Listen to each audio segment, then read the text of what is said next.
They say the strongest type of passion is driven by those who want to become better, whether that's as a person or in their future, for themselves or for the people around them. But how many people can truly say they are a good person? Because there's a handful of individuals out there, including myself, who will be hyped up to be a good person because we make amends more than we do trouble. But then they will tell you, I will tell you, I'm not a good person. I'm not a bad person. Because as much as people try to debate the idea of love versus lust, there are people who push that aside and try to figure out, are you doing something for more passion or of the desire for it? The reward or the thrill you feel? The adrenaline or the momentum? The risk or the reward? You see, because I inject these moments of thrill and adrenaline like it's heroin. I will go downtown where the flashing lights, the music, the serenading sounds of the street. Because the sound of a guitar playing is just as sonically pleasing as a cop car flashing its lights and sirens. Because that represents where I was made.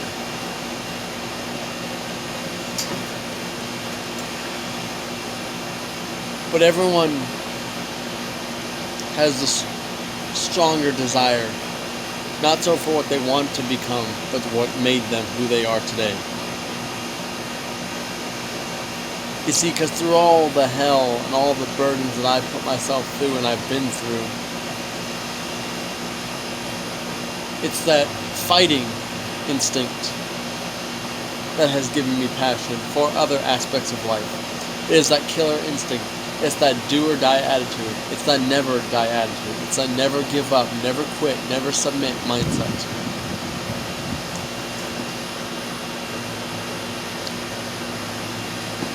But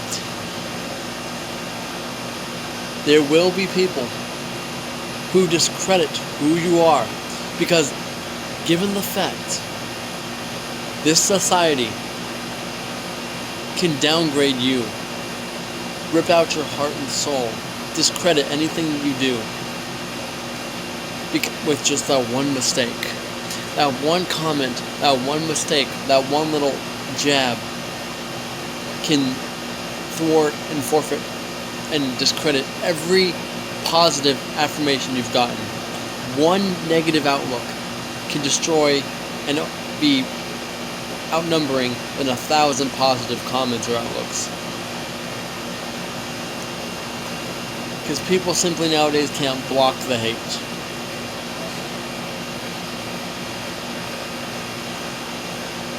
But you see,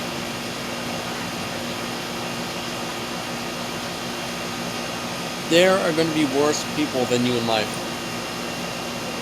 Now, I've been there. I've done that. When you cheat, people hate you as if you shot up a school.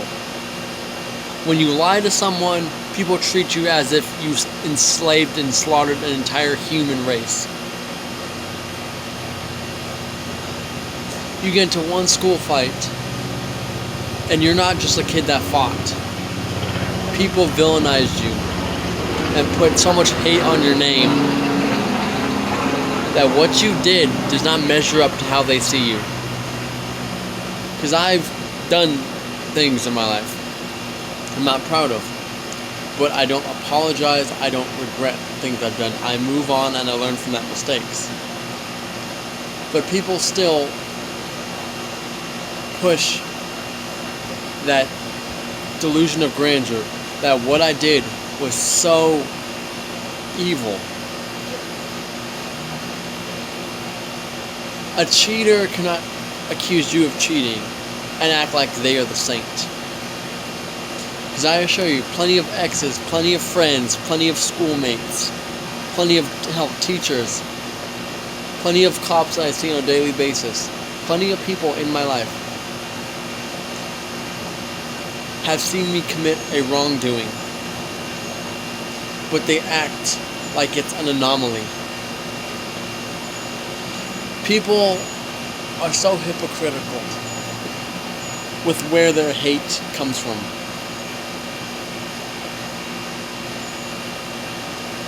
But it's funny, because you cannot erase the past. You can't simply change it. So the only thing more evil than anything I've done in my life is when someone holds that against me for the rest of ours.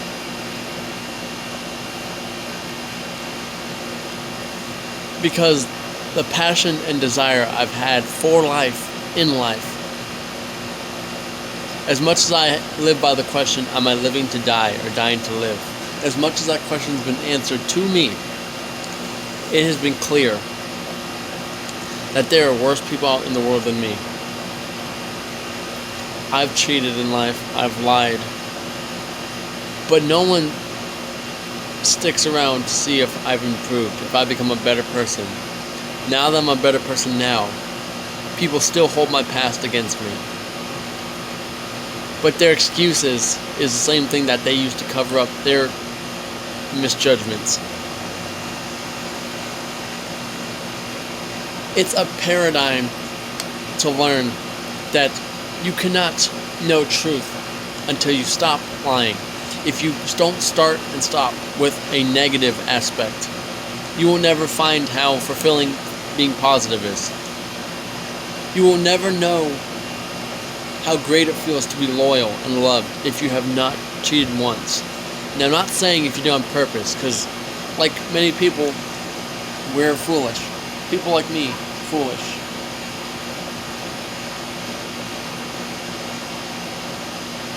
I have never killed a person in life. I've never shot up a school. I've never hijacked a plane. Never robbed a bank. Never started a car crash. Never kidnapped someone. Never took a night to school and stabbed people. Never invented a bomb. Never held someone at gunpoint. Never broke and entered a mansion. Never was an issue for national security. Never was a terrorist. Never was a cyber criminal. So where, through this negativity, do people not realize that the way they're throwing hate against my passion and desire to change doesn't add up? I have been threatened, downgraded, discredited for something that is a part of the human condition, deep and dark inside someone's head.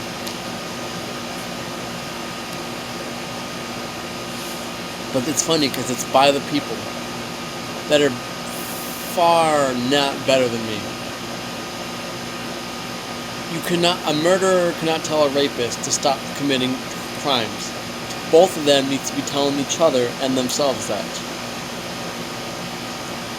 Plenty of exes, plenty of friends, plenty of teachers have pulled the "you'll never amount to this, you'll never be this, you're not good, you're not this, you're not that."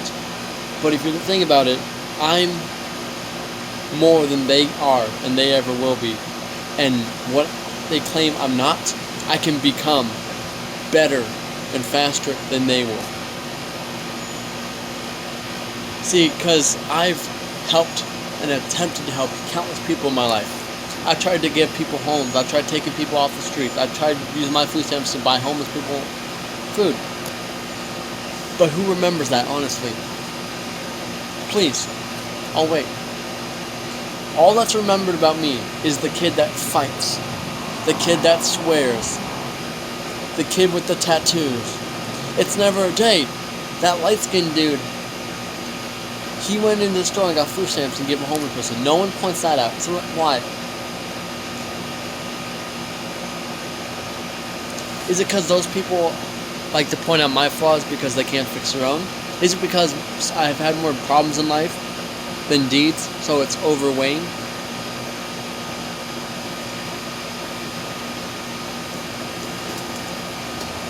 My passion and desire is driven by what I want to become. Not as a person, necessarily. Because I have that on-off switch, perfectly in control. I have that killer instinct. I have that survival instinct. I have that moral compass. I am a sinner that was born a saint. I am a fighter that was born to fight for everything that I need to earn in life.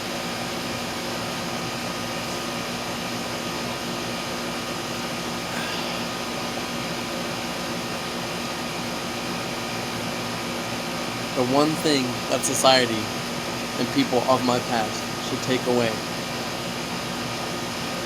from looking into the problems that they have. No one is a perfect saint. No one is a more sinful sinner. Everyone needs balance. You need to fight when it's needed. You need to be civil when it's needed.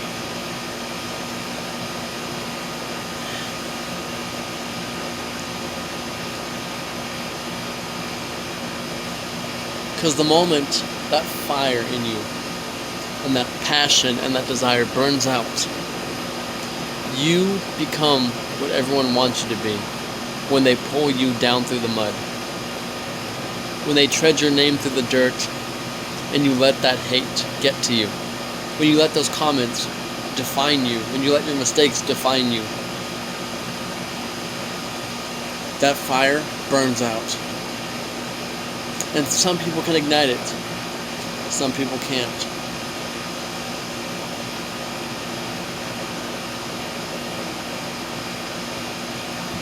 Because the one thing that people realize about themselves when they try to push away from the life that they thought they would have, or the life that they thought they were given, is that you can amount to the highest level. You can become something great from nothing if that fire and passion and mindset's still there. Because I should not have the life I have now. I should either been dead long ago or locked up in an asylum. But I'm out here defying the common analysis that society presents on me. I am pushing away the labels that I am given and making my own labels. I'm carving my own path, my own destiny, my own fate. So if everyone needs to block the hate, turn your tears to roses, turn your pain into passion, turn your agony into desire, turn those lies into love, turn that depression into lust. Because as long as that fire burns, you will realize no matter how bad in life you are, no matter how good, you can rise to the top. Control your own fate, control your own destiny, and you can prove people wrong. You can be a lower class citizen and become a upper class if your mind is there and your fire still burns. And I would know, because I should not be where I'm at in life. But I don't let negativity or hate halt my destiny. And the reason for that is my upbringing was traumatic and chaotic. I still go through chaos and anarchy every day, but it's not pulling me down. I'm pushing my way through it. And I wasn't gifted or privileged. I had to fight and claw my way for this. Because the one lesson that people are going to need to realize about me and people like me is that you can pull us through the mud all you want. You can knock us down. We'll keep getting back up. Because not all kings and queens are born from royal bloodlines. Sometimes we become a bloodline. And we become a king on our own. Cheers to that. Cryptic Wisdom, Chapter 12.